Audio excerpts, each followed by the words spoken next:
Welcome to the Celtics Blog Podcast. It's the Banners broadcast, which is the official podcast of CelticsBlog.com. I'm Bobby Manning, and today we're in and out because Game 5 is tomorrow. It's a 2-2 series. Last time we talked to you, Justin Rowan was on the program saying this was not over, and woo, was he right.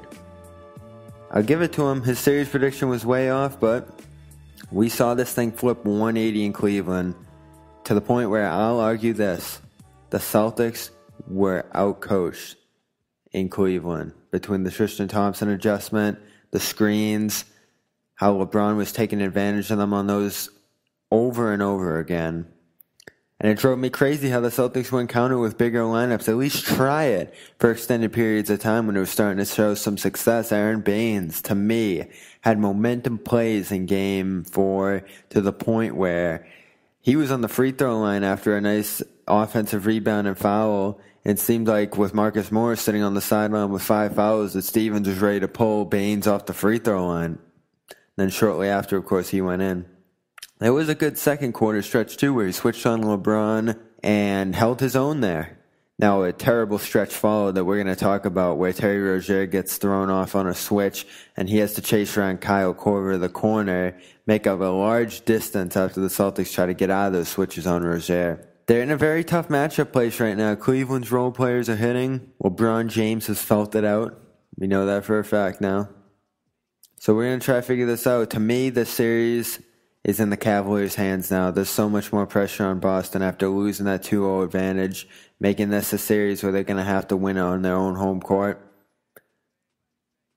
And the amount of pressure that's on their defense is immense because they aren't going to win a shootout with this Cleveland team. There's no way around it. They have to play lockdown defense. They can't be turning over the ball. Game 4, Cleveland turned the ball over way more than Boston. Didn't matter, just because of the offensive explosion that the Cavaliers are in the midst of. Game 3, I didn't like Ersan Yabusele being in there early. Did not like to see Greg Monroe in that game, especially with the numerous attributes to his game that make you very hesitant about him standing in the lane against LeBron James. And that game went the way you'd expect it to with those guys getting in that early. Game 3 was a 30-point loss. Boston had its chances, and I'll give Stevens a chance to bounce back. But the way those switches went, the way the defense looked, and not turning the Baynes, even though it seemed like he was giving them a little bit of something in Game 4, while Tristan Thompson continues to dominate them on the defensive and offensive boards and screens, they need a bounce back. On the coaching sideline, on the court, it'll be tough. The Boston Celtics have never lost a series leading 2-0, and they're on the verge of it now if they continue to give away these games. Back in Boston where they're 9-0, that turns out good. Let's talk to Jared Weiss of The Athletic, formerly of Celtics blog, who's going to try to take us inside some of the issues they faced in Cleveland, try to give us some solutions. Bill Sy wrote about some of the issues that Boston faces as well. Go check that out, Celtics blog. I'll have something on Aaron Baynes tomorrow before Game 5, or today when this is released. Be sure to subscribe to the Banners broadcast. We're on iTunes, we're on Stitcher, we're on the CLNS Media mobile app. Jared wrote about those Rozier screens on The Athletic, so let's talk to him about that and a bunch of other topics right now. And here he is, as promised, Jared Weiss of The Athletic. Usually wearing a fancy hat of some sort, a furry hat. I don't know what he's wearing tonight because we don't have him on camera. But what are you wearing, Jared? I literally am shaving my head as we speak. All right. So elsewhere, the Warriors and Rockets are getting underway. And I want to know, would you rather be the Celtics right now or the Rockets right now? I don't think this is a very hard question, but this kind of feels like one of those, like, would you rather be one horse-sized duck or 100 duck-sized horses? Yeah, I'd rather be that horse-sized duck, which I would call the Celtics. I'd rather be them because I think that, one, they're obviously, as of our recording before the end of this game, Rockets Warriors, they are in the driver's seat, so to speak, in that they are tied and have home court advantage. I don't really know if you can really say they're in the driver's seat because they're going against LeBron, but I mean, the last two games went really poorly for them, but there's been enough evidence over the course of the playoffs to feel that they've demonstrated pretty clearly that their offense is significantly better at home. So I like their chances of really turning things around at home here and playing out the full court advantage, which would mean that they would win it, while the Rockets just don't have that luxury as of now. But obviously we'll see how it is when by the time people are probably listening to this. But as of our recording, the Warriors are up 12-0 in the first quarter. So with no Andre Iguodala, as we know. So even a break going their way isn't helping Houston very much.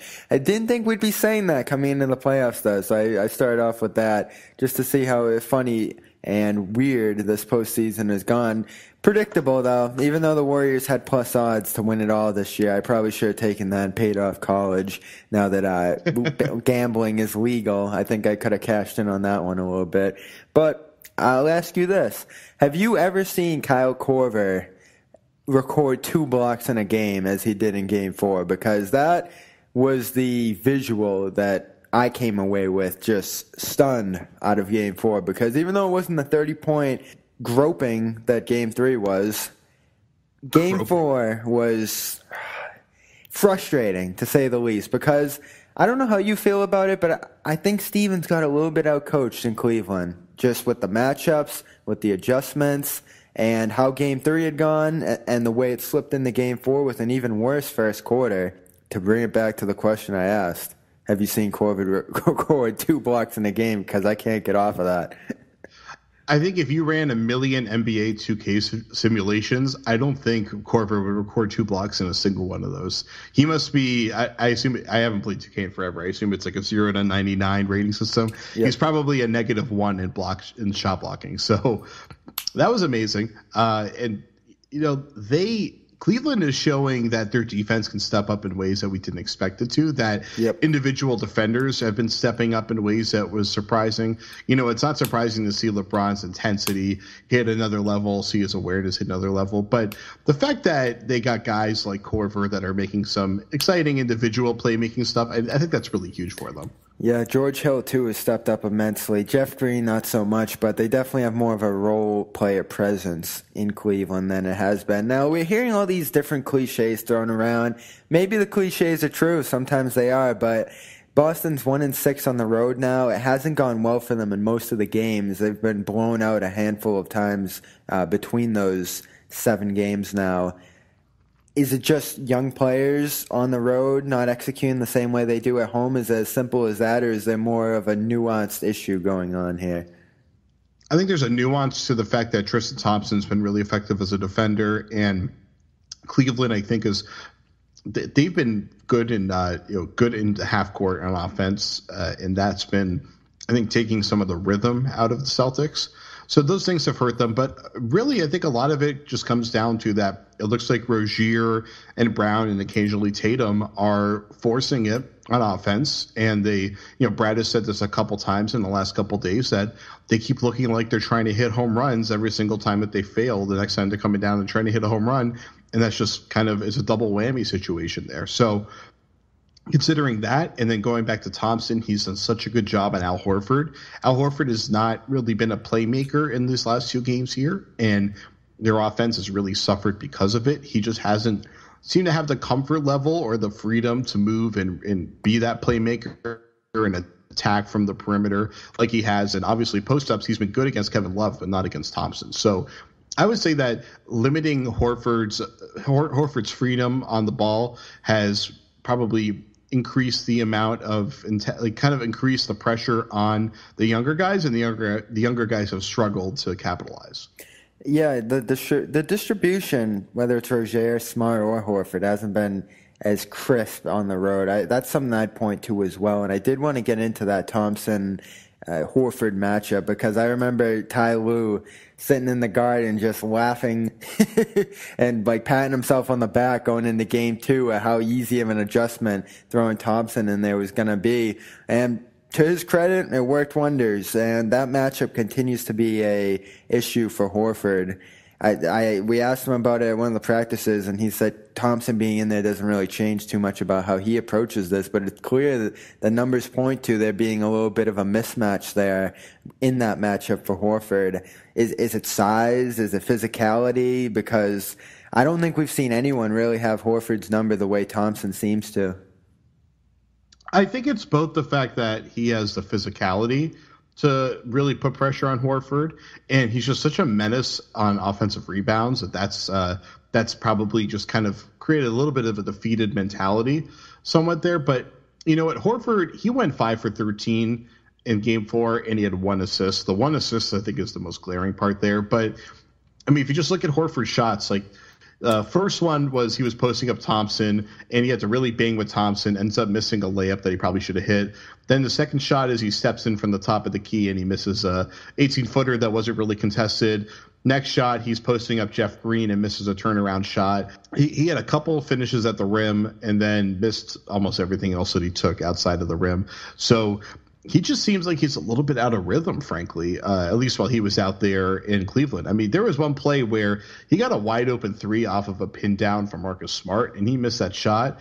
And, like, that's the kind of shot that you really expect him to get. Now, I know he followed it up later with a pick and pop that he was able to hit it. That ended up being the only 3 that he hit on the night. But he never really seemed like he was in a shooting rhythm in this game. Yeah, and he is down on the low end of 30% on the road. You see all these numbers dip on the road, which isn't stunning, but a big reason that they are 1-6 on the road, it seems like. It's the percentages aren't carrying over. But in this series in particular, throw the Bucks one out the window, throw the 76ers one out the window. Those have already been won, even though Joel Embiid's chiming in. We're hearing from very far away with his Never commentary. stop talking trash. Yep. On Aaron Baynes. We're going to get to him in just a minute. But in this series in particular, you look at the numbers, the Celtics are still putting up enough offense to where if they held Cleveland to the scoring totals that they did in games 1 and 2, they would have won games 3 and 4, I believe. So it's defense. I point to defense. I'm not sure if you disagree on that, but we saw what LeBron has done to Terry Rozier, and you wrote about it on The Athletic today. That's been a menace to them. And you look at game 4 in particular, LeBron shot 4-4 against Rozier, 9 points, and the Celtics lose by 9. So how telling is that? Is Boston going to be able to get out of this? Does it come down to fighting through screens and not just switching easily? Because reading through that piece, it seemed like Brad Stevens would rather have the guys in position, switch right away, and get into it than fight it. And that just didn't seem to work in Cleveland. Well, so that, I was saying that that's a problem during the game. And then after the game, Brad came out and said that he felt that some of those times that they let the mismatch happen and they didn't fight to avoid it. And I think teams, when they're in a switching scheme, especially against someone like LeBron, they get tired and frustrated of having to try to fight to prevent the switch every single time. And so, maybe early in the game, they're just going to auto switch it. As that's a phrase I like to use that Brad once looked at me like I'm an idiot when I tried to use it. But like, that's what auto switching is. Or switching is when you can't get over the screen, you can't fight to redirect a screen, and you have to switch. Auto switching is you see the screen and the guy on the ball just pulls off right away and just prepares for the other guy to jump in and switch. So that's what I call an auto switch. And they auto switched at the beginning of the game, I think, and that's something that you expect, and that makes sense. But later in the game, you'd want to fight and not allow them to just get on Rozier whenever they want. And that's not Rozier's fault. That's the guy who's defending LeBron. I put that on them.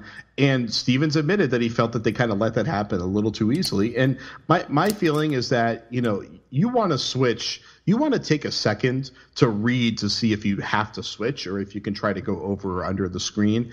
Because, switching, it's like the Celtics have a pretty solid counter to putting Rozier on him, which is that scram switch that everybody's been talking about and I've written about a few different times here during the series, which is that once Rozier is, LeBron is posting up on Rozier and the ball's about to get passed into him, that whoever the closest bigger guy is will run over while the ball. Horford's been doing that a ton. Horford, Baynes, Tatum, Brown, they've all done it, and it's always a better matchup than Rozier. And the problem is that when Rozier does that, the way it's set up is that he has to usually scramble all the way across the floor, run I think 45 feet, in the matter of like 2 seconds and find his man. And LeBron is such an amazing passer. He likes to keep his back to the basket when he's trying to pass because he's able to just kind of like fling a laser beam over the defender. And he did that, I want to say 5 times in the game and was able to pick him apart. Cleveland didn't convert. So easy. But yeah, it was like the funny thing is that's a great example of something that looks easy, and it is not. He's like the only guy in the NBA pretty much that can do that. And LeBron makes it look effortless. He makes it look like it's like people. I think some people have maybe posited the Celtics aren't as good as they look. It's that LeBron and KG's been doing it too. Those are like the only 2 guys in all of basketball that can make that play. So the Celtics can run this type of defense against almost anybody and have pretty good success with it. Just LeBron beats it because he's the best player in basketball.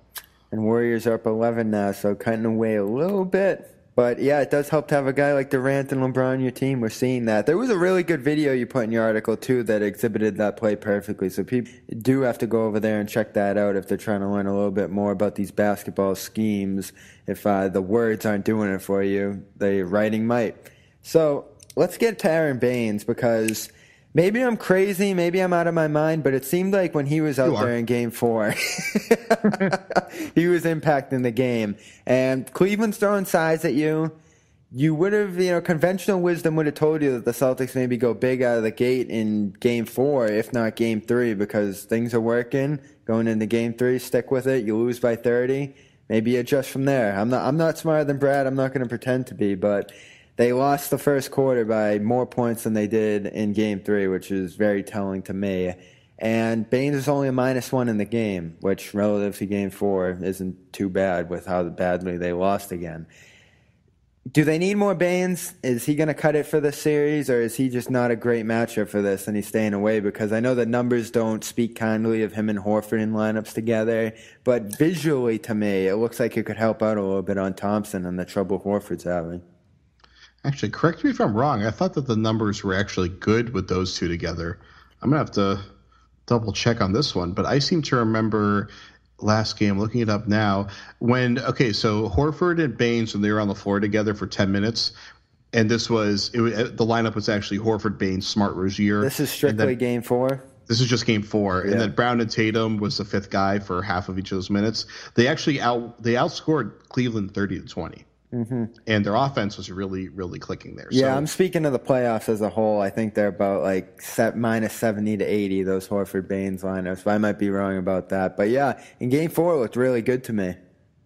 I think that Baynes is actually a pretty decent fit for the series. I think that the Celtics should give Baynes more opportunity to cover on the perimeter and try to force switches instead of Rozier coming in there, but pre-switch whomever is on Rozier or whoever Rozier is covering with Baynes so that Baynes is the guy covering there. And then if LeBron tries to pick up the switch there, he's trying to go against Baynes. I think Baynes can take LeBron from the perimeter. I think it's better you're better off they have to mix it up. It's not like this is an only or thing. It's that they're going to try a little bit of everything. But I'd like to see Brad try to get Baynes switched on to like George Hill, who's going to set the screen, so that he's the one that's picking up LeBron on the switch, and let LeBron try to get by him, because Baynes has shown pretty good agility on the perimeter. There's been a couple times where LeBron tried to attack him and he was able to contain it. Yep. The thing is, he's pretty. It's pretty easy to do a step back on him where you attack him with one dribble, then cross back and pull up. Yeah, I think it's a harder shot, frankly. But I don't think anyone in the world's stopping that when those are falling, though. Exactly. I mean, that's fine. So I would try that more. Mix, still do some of the scram switching with Rozier, but make it less predictable. Because, frankly, what allowed Cleveland to pick on that scram switch with Rozier and Rozier trying to chase back to the weak side and find somebody was that they knew it was coming, so they were able to set up their shooters on the weak side to take advantage of that. But if you keep mixing it up, then that's going to make it less predictable. Cleveland may not be set up in an arrangement around the 3-point line for the Celtics to have more trouble closing out to everybody accurately. So I think that they didn't mix up their coverages quite as frequently as they had in the previous games, and doing that more often, being willing to take the risk of Baynes being the one that picks up LeBron, I think doing things like that will allow them to have more success. Since we're on X's and O's, were you surprised to see the zone breakout in this series? Because when I was going back and watching Game 3 and I saw that breakout, I was pretty stunned. I'm trying to remember when they did it, because I remember last night somebody asked Brad if he went to zone, and he said, nope, we didn't go to zone. It looked like there was a was play. Was it when Monroe was out there? Baynes was playing the middle of the court. They had two up top, and LeBron essentially faced up, threw like a diagonal pass across the floor to Smith, I think it was, and threw a high screen. He just had a wide open shot. And maybe Baynes was just playing the lane. That's what it looked like to me originally on LeBron help side defense. But the way it was organized looked like a 2-3 to me. So I don't know. Because he did say no. I think that was for Game 4. I don't remember paying attention to that in Game 3. But the thing is, it's really, and I know you're at Syracuse, so you have a bias towards seeing zone. You can see zone in anything, I'm sure. But it's kind of hard to read what zone coverage is nowadays. Yeah. Because the way that teams switch any sort of off-ball screen, that all looks like zone, but then you'll notice one guy is following someone. So the team can say that they're not in zone. Frankly, Synergy, every time you look at Synergy, it says that nobody ever ran zone ever, so who knows how effective that would be. But it didn't seem to me like I was seeing much zone, but it could just simply be that Baynes was passing off whomever so that he could stay like on the strong side block or something like that. I'm just going off of one play too, so really not a big picture thing in this series. But a bigger picture going back to Boston is going to be Marcus Morris. And he was sensational on LeBron in games 1 and 2. It was really the story of game 1 in particular, the way he slowed him down. What was he doing in those 2 games in that one-on-one matchup that made him so effective, you think? And where'd that go wrong in games 3 and 4? I know it's a team defense against LeBron more than an individual matchup, but he had success in those matchups, and it just went the other way, it seems like. I mean, foul trouble was obviously a big part of it. And that's not a surprise to see that physical defenders usually get called for less fouls when they're at home. It's a pretty, natural thing that happens across the league. So that's not a huge surprise. I think I feel a lot of it was just that LeBron seemed to have a pretty good read for how to attack Morris in these last couple games. And you saw, in game 3, he kind of had a feel for Morris's rhythm in the way that he moves and tries to get into screens or try to get over or under screens. So that's he just the feel out game was for, right? Exactly. It was a feel out road trip is what it was really. But he had a really good command of knowing when Morris would be like shuffling one direction and then bam, he would just hit him with a crossover or a spin or whatever it was. So LeBron just seemed to know how to get by Morris a little bit more. And then I think he has a better feel for how to handle Morris's unique brand of physicality. So, I don't think Morris is doing a terrible job by any means. I mean, whoever you put to guard LeBron face up is probably going to get embarrassed to a certain degree. Mm-hmm. I don't think Morris has been bad at all. What he did in game 1 or at least was like a part of accomplishing was massive. I mean, that was huge to do that against LeBron. I mean, I expect LeBron to have 30 to 40 points every single game or get close to a triple-double every single game. He's with pretty solid efficiency shooting. I mean, I expect him to have a monster game. Anytime he doesn't have a monster game, that to me is considered an incredible defensive performance. So what do you expect the adjustment to be going into Game 5? Are we going to see that small ball lineup started again, or do you think we'll see Baynes or maybe even Smart inserted into that as they try to bounce back? I think you put Shane Larkin in a sling, you treat him like John Havlicek, and you just have him go out there and dive all over the floor. I thought that they should play Smart more going into Game 4. They did, and I think it actually helped them defensively. I thought one thing that was pretty interesting that they tried was those turnovers though killed them. Yeah, I mean that really killed them, and that's something that Marcus has that they have to talk that out of Marcus. But he defensively I thought was good in this game. I've heard a few people say they thought it was bad. I thought it was good that he there was one really bad switch where he kind of tossed J.R. Smith. And then LeBron had a wide open 3. They were communicating with Rozier. That one really stuck out. But what I liked that he was doing, and Morris was doing this earlier in the fourth quarter, then Smart later in the fourth quarter, was they would pick up LeBron at half court and really make him fight to get over half court. More importantly, make him turn his back at right around half court. And that just kind of disrupts all the rhythm to everything. Mm-hmm. And then Thompson would come up to set the pick, probably higher than Cleveland wanted to. And they would switch over that pick where the pick wouldn't even really get used, but it would be that Smart would treat, and then Ojale or whomever else was the other defender to cover LeBron would kind of just run up there and pick up LeBron 30 feet away. And that made things a little bit more tricky for LeBron. I think they should probably try to do that more. Just, put more bodies on him higher, earlier, as much as you can. Try wearing him down early in the game like that because, at that point in the fourth quarter, it's not going to be quite as effective as doing it earlier. But I thought that was a unique wrinkle that Smart, if you have lineups out there where Smart is out there instead of Rozier, it doesn't hurt your dribble penetration a ton, but Smart's probably not quite as good at getting in there against this Cleveland defense as Rozier is. It hurts your floor. It hurts your floor spacing a decent amount. You expect Rozier to hit those shots more than you expect Smart to hit them, but I think it definitely helps the defense a lot because you don't need to do. Rozier's a really good defender, and he's been forced into a really unfair situation. I think he's doing just about as well a job as he could in this really unfair situation to him. But Smart doesn't need that help in the bailouts that Rozier does quite at that same degree. So putting him out there instead of Rozier for some of these big portions of the game, I think will allow them to get stops that they need to actually develop a rhythm and make some runs. All right, let's play prediction radio. I had Cleveland in 7 from the start. I'm still feeling good about that, even though Boston has the home court and the undefeated record and all of that. We know what LeBron does in Game 7s, and I'm very worried about that. Do you see the Celtics having a chance to win this series? I think it's a 50-50 at this point. I had Cleveland in 7 coming into it. Based on, I think, how good the Celtics looked in those first 2 games. They won more easily than I expected, even in that second game, which really blew me away. The thing is, LeBron gets better as series goes on.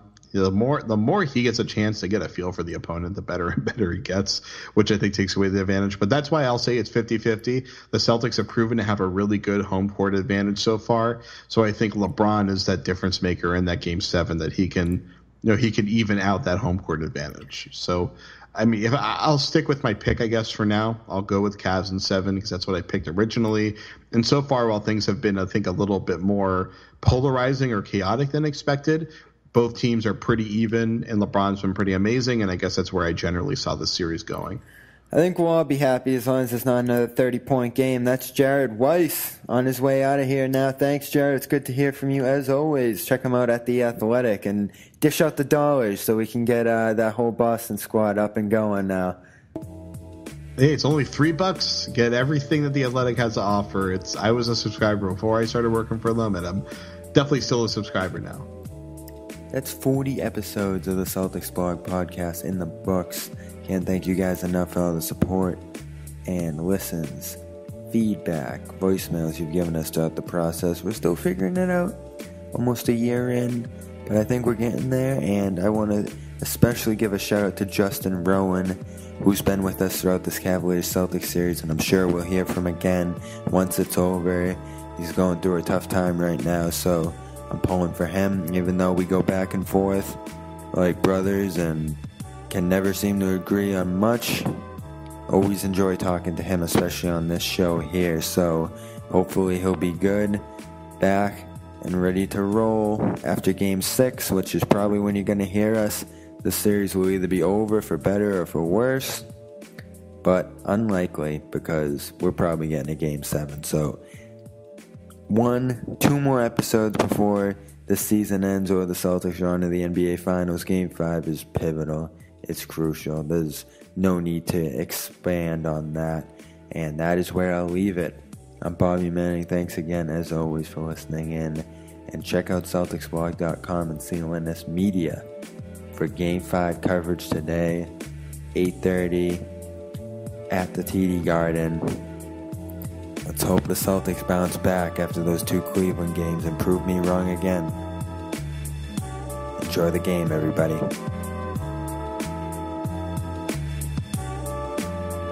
Reunion Arena in Dallas, where the Mavs and Lakers are playing tonight, was built in 1980. Now, you couldn't ask for a better facility. It's easily accessible, has all the comforts of a theater, and there isn't a bad seat in the house. But for some reason, there are those who prefer the Boston Garden, mostly those who wear Celtic green. What is so special about the Boston Garden other than the fact that it's 1,000 years old? Let's take a look. First of all, a garden, it's not. It's a train station, really. One flight up and you're on the fabled parquet floor. Now, before you get all misty-eyed about the parquet, take a closer look.